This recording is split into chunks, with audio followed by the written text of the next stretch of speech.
औज़ुबिल्लाहि मिनश्शैतानिर्रजीम बिस्मिल्लाहिर्रहमानिर्रहीम रब्बि इश्रह ली सदरी वयस्सिर ली अमरी वाहलुल उक़दतम मिन लिसानी यफ़क़हू क़ौली। अस्सलामु अलैकुम वरहमतुल्लाह। मैं सलमान रशीद आपके साथ हूँ और लास्ट मंडे जैसे कि आपके साथ मैंने building code of Pakistan fire safety provision 2016 share किया था और आज जैसे कि मैंने आपसे कहा था कि नेक्स्ट वीक हम इसका पार्ट 2 कर रहे होंगे और इसके अंदर इसके जो कंटेंट्स हैं उसके बारे में बिल्कुल ब्रीफली थोड़ा थोड़ा हर चैप्टर के बारे में मैं आपको बताऊंगा। तो इसको शुरू करते हैं। इसके जो टेबल ऑफ कंटेंट्स हैं इसमें चैप्टर 1 जो है वो एडमिनिस्ट्रेशन है, चैप्टर 2 जो है रेफरेंस पब्लिकेशन है कि कहाँ कहाँ से इन्होंने रेफरेंस लिया है, चैप्टर 3 में डेफिनेशंस हैं, चैप्टर 4 में जनरल रिक्वायरमेंट है, चैप्टर 5 जो है क्लासिफिकेशन ऑफ ऑक्यूपेंसी है, चैप्टर 6 जो है वो जनरल सेफ्टी रिक्वायरमेंट्स के बारे में बात करता है, चैप्टर 7 जो है बिल्डिंग सर्विसेज के बारे में बात करता है, चैप्टर 8 जो है फायर सेफ्टी कंस्ट्रक्शन फीचर्स के बारे में है, चैप्टर 9 जो है वो फायर प्रोटेक्शन सिस्टम्स के बारे में है, चैप्टर 10 जो है मीन्स ऑफ एग्रेस के बारे में है, chapter 11 safeguarding construction alteration and demolition operation के बारे में है, चैप्टर 12 जो है फायर डिपार्टमेंट एक्सेस और वाटर सप्लाई के बारे में है, चैप्टर 13 जो है कम्बस्टिबल वेस्ट एंड रीयूज़ के बारे में है, चैप्टर 14 जो है ऑक्यूपेंसी फायर सेफ्टी के बारे में है, चैप्टर 15 जो है grandstands and bleachers folding and telescopic seating tents and membrane structures के बारे में है और उसके बाद जो है वो अपेंडिक्स है जिसमें इन्होंने डिफरेंट फॉर्म्स वहाँ पे दिए हुए हैं।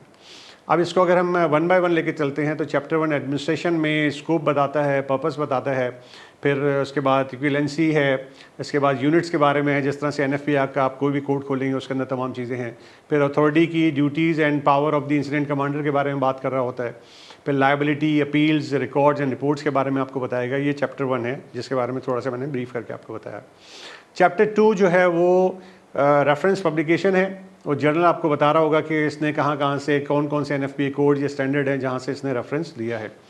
चैप्टर 3 जो है वो डेफिनेशंस हैं। अच्छा, ये आप किसी भी एनएफपी कोड को भी खोलेंगे तो उसका जो चैप्टर 3 होता है वो बड़ा शानदार होता है, वो आपको बहुत ही ज़बरदस्त इन्फॉर्मेशन दे रहा होता है और हर एक इक्विपमेंट के बारे में, ये एक टेक्नोलॉजी के बारे में अच्छी सी डेफिनेशन आपको दे रहा होता है, तो वो आपके लिए बड़ा फ़ायदेमंद है। इसी तरह से ये भी आपको डिफरेंट डेफिनेशन बता रहा होगा। चैप्टर 4 जो है वो जनरल रिक्वायरमेंट्स है। फॉर एग्जांपल इसका building code of Pakistan fire safety provision chapter 4.3.3 इसमें फायर सर्टिफिकेट की बात करता है। वो कहता है कि कोई भी इंडस्ट्री है, कंपनी है, उसका जो ओनर है उसको फायर सर्टिफिकेट लेना है अथॉरिटी हैविंग ज्यूरिसडिक्शन से हर 3 साल के लिए, यानी हर 3 साल में आपको जो आपके एरिया की अथॉरिटी हैविंग ज्यूरिसडिक्शन है जिसके अंडर में भी ये एरिया आता है वहाँ से आपने फायर का सर्टिफिकेट एक लेना है और हर 3 साल के बाद दोबारा से आपने उनसे रीइशू करवाना है।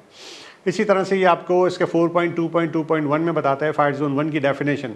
वो कहता है कि फायर जोन 1 ऐसा एरिया है जिसमें असेंबली है, एजुकेशनल हेल्थ केयर है, डे केयर है, रेजिडेंशियल एरिया है, डिटेंशन या करेक्शनल है या मर्केंटाइल बिल्डिंग्स हैं, इन तमाम को ये फायर जोन नंबर 1 में डिक्लेयर करता है। इसी तरह से नेक्स्ट में ये फायर जोन नंबर 2 के बारे में बात करता है कि फायर जोन नंबर 2 एक ऐसा बिजनेस होगा या इंडस्ट्रियल बिल्डिंग होगी except high hazard industrial building और area which are under development for such occupancies. इसी तरह से फायर जोन नंबर 3 के बारे में बताता है कि एक ऐसा एरिया होगा जिसके अंदर हाई हैजर्ड इंडस्ट्रियल बिल्डिंग्स हैं, स्टोरेज बिल्डिंग्स होगी या फिर ऐसी बिल्डिंग्स जिसके अंदर हैजर्डस यूज़ और area which are under development of such occupancies. तो ये इस तरह से फायर जोनिंग 1, 2, 3 की भी आपको डेफिनेशन दे रहा होता है। चैप्टर 5 जो है क्लासिफिकेशन ऑफ ऑक्यूपेंसी, इसके अंदर आपको डेफिनेशन दे रहा होगा ऑक्यूपेंसीज की। लेट्स सपोज के असेंबली ऑक्यूपेंसी ये कैसी ऑक्यूपेंसी है कि जिसके अंदर 50 या उससे ज़्यादा लोग जो हैं वो वहाँ पे रह रहे होते हैं, वहाँ पे डिस्कशन हो रहे होते हैं, एग्जामिनेशन, सेमिनार, वर्कशॉप्स हो रही होती हैं। इसी तरह से इसको आपको बताएगा एजुकेशनल ऑक्यूपेंसी किसको कहते हैं। ये यहाँ पे बताते हैं कि एजुकेशनल ऑक्यूपेंसी एक ऐसा एरिया है जिसके अंदर 6 या उससे ज़्यादा लोग होंगे और वो 12 घंटे पर वीक वहाँ पे गुजारते हैं, तो उसको एजुकेशनल ऑक्यूपेंसी कहते हैं। इसी तरह से अपार्टमेंट बिल्डिंग की डेफिनेशन आपको दे रहा होगा। चैप्टर 6 की अगर हम बात करते हैं जनरल सेफ्टी रिक्वायरमेंट्स हैं, इसमें ओनर और ऑक्यूपेंट की रिस्पॉन्सिबिलिटी। लेट्स सपोज क्योंकि बिल्डिंग है और वहाँ पे ओनर है कोई और वहाँ पे जो टेनेंट रह रहे हैं, ऑक्यूपेंट रह रहे हैं, उनकी क्या रिस्पॉन्सिबिलिटी है, ओनर की क्या रिस्पॉन्सिबिलिटी है। फिर बिल्डिंग की इवैक्यूएशन के बारे में बात करेगा। 6.5 में फायर ड्रिल्स के बारे में बात करेगा कि उसकी फ्रिक्वेंसी वगैरह क्या हो, ये चैप्टर 6 में है। चैप्टर 7 बिल्डिंग सर्विसेज है, इसके अंदर इलेक्ट्रिकल फायर सेफ्टी है। फिर बिल्डिंग डिस्कनेक्ट के बारे में बात करेगा, पोर्टेबल इलेक्ट्रिकल गैस हीटर के बारे में बात कर रहा है। चैप्टर 7 में फिर 7.7.3 में emergency and legally required stand by power system के बारे में बात कर रहा है। फिर उसके बाद इमरजेंसी कमांड सेंटर के बारे में बात करेंगे। ये सारा चैप्टर 7 में है। चैप्टर 8 में फायर सेफ्टी कंस्ट्रक्शन फीचर्स के बारे में बात कर रहे हैं कि बिल्डिंग्स की जो कंस्ट्रक्शन होती है वो type 1, type 2, type 3, type 4, type 5 है। इन तमाम के बारे में आपको बताया गया कि टाइप 1 जो होती है बिल्डिंग वो 2 to 3 hour fire resistive building होती है। इसी तरह से टाइप 2 जो होगी वो 1 आवर फायर रेजिस्टिव बिल्डिंग होगी, यानी उसमें मटेरियल ऐसा यूज़ होगा जो 1 आवर तक फायर को रेजिस्ट कर सकता है। फिर टाइप 3 जो है वो ऑर्डिनरी है, न्यू और old building with non combustible walls but a wooden frame roof, उसकी रूफ जो है वुडन होगी। इसी तरह से टाइप 4 जो है वो हैवी टिम्बर वाली बिल्डिंग होगी और टाइप 5 जो है वो वुड फ्रेम बिल्डिंग होगी। इसी तरह से ये फायर पंप रूम के बारे में बताता है कि fire pump room shall have 2 hour fire rated compartment in non sprinkler buildings, यानी ऐसा फायर पंप हाउस जो नॉन स्प्रिंकलर है तो वहाँ पे जो कंपार्टमेंट होंगे वो 2 आवर्स उसकी फायर की रेटिंग होनी चाहिए। चैप्टर 9 जो है वो फायर प्रोटेक्शन सिस्टम के बारे में बात कर रहा है और उसमें वो आपको स्टैंड पाइप सिस्टम के बारे में बताएगा, ऑटोमेटिक स्प्रिंकलर सिस्टम के बारे में बता रहा है, फायर पम्प्स के बारे में, पोर्टेबल फायर एक्सटिंग्विशर्स के बारे में, detection, alarm and communication system के बारे में बता रहा होगा। याद रखिएगा कि ये जैसे मैंने आपको पहले बताया था, अब अगर आप ऑटोमेटिक स्प्रिंकलर सिस्टम की बात करें तो ये NFPA 13 की तरफ आपको लेके जाएगा। फायर पम्प्स की बात कर रहे हैं तो NFPA 20 की तरफ आपको लेके जाएगा। पोर्टेबल फायर एक्सटिंग्विशर की बात करें तो NFPA 10 का हवाला देगा आपको। Detection, alarm and communication system की बात करें तो आपको NFPA 72 का हवाला दे रहा होगा। तो आपको एटलीस्ट चूँकि गाइडलाइन इसने वैसे NFPA की कोड्स हैं तो उसी हिसाब से आपको वहाँ पर गाइड कर रहा होगा। चैप्टर 10 जो है मीन्स ऑफ एग्रेस है कि अब आपने किसी जगह से निकलना है, एग्जिट करना है तो उसका रास्ता किस तरह से होगा, उसकी हाइट कितनी होनी चाहिए, किस जगह पे अगर ऊपर कोई बीम वगैरह आ रहा है तो वो कितनी हाइट पे होगा, अगर वो क्लियर रूफ़ है, रूफ़ से नीचे तक का फ्लोर तक का डिस्टेंस कितना होना चाहिए। फिर आप स्टेयर केस पे आते हैं तो स्टेयर केस से छत की हाइट जो है वो कितनी होनी चाहिए, एमरजेंसी एग्जिट जो है उसकी हाइट कितनी होनी चाहिए। तो ये तमाम चीज़ें बता रहा है। फिर ये elimination of means of exit, यानी मीन्स ऑफ एग्जिट पे लाइटनिंग का क्या सूरत हाल होती है, वहाँ कंडीशन कैसी होनी चाहिए, कितनी लाइटनिंग होनी चाहिए।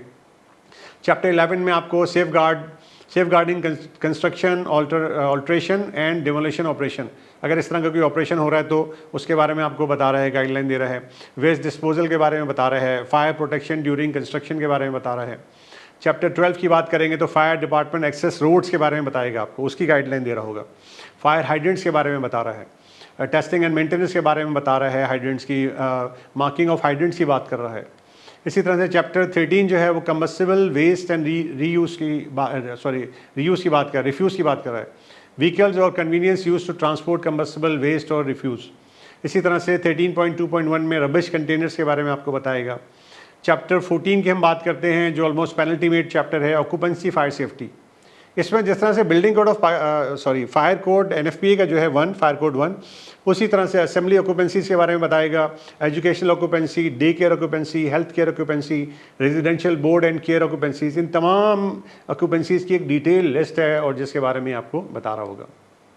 चैप्टर 15 जो है वो grandstands and bleachers, folding and telescopic seating, tents and membrane structures के बारे में आपको बता रहा होगा।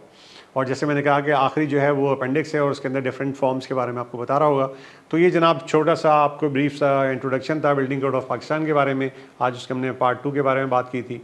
तो ये बिल्डिंग कोड ऑफ पाकिस्तान मुख्तलिफ प्लेटफॉर्म्स पर मौजूद है। अगर आप चाहेंगे तो इसका लिंक भी कहीं ना कहीं मैं डिस्क्रिप्शन में शेयर कर दूंगा ताकि आप इसको अच्छी तरह से पढ़ें, क्योंकि देखिए ये 2016 में पास हुआ है, 2019 तक इन्होंने एक ग्रेस पीरियड दिया हुआ था ताकि लोग इसको अच्छे से समझें, लोगों तक इंफॉर्मेशन पहुंच जाए, और 2019 के बाद से इसके ऊपर पेनल्टी भी शुरू हो गई।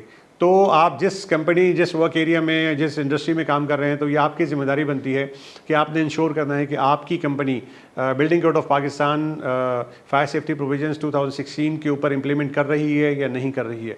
फर्दर गाइडेंस चाहिए तो आप मुझसे रब्ता कर सकते हैं। इसके बारे में आपको दोबारा से इसके बारे में आपको आगाही दे सकते हैं।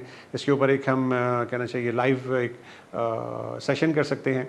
लेकिन इसको समझना बड़ा ज़रूरी है ताकि आप जिस इंडस्ट्री में भी काम कर रहे हैं आपने इंश्योर करना है कि आप गवर्नमेंट के जितने भी लॉज हैं उनको फॉलो करें, बिल्डिंग कोड ऑफ पाकिस्तान को फॉलो करें। तो इसको अच्छी तरह से समझिए, इसको तमाम दोस्तों तक पहुँचाइए। अपना बहुत सारा ख्याल रखिए। Thank you very much. अल्लाह हाफ़िज़।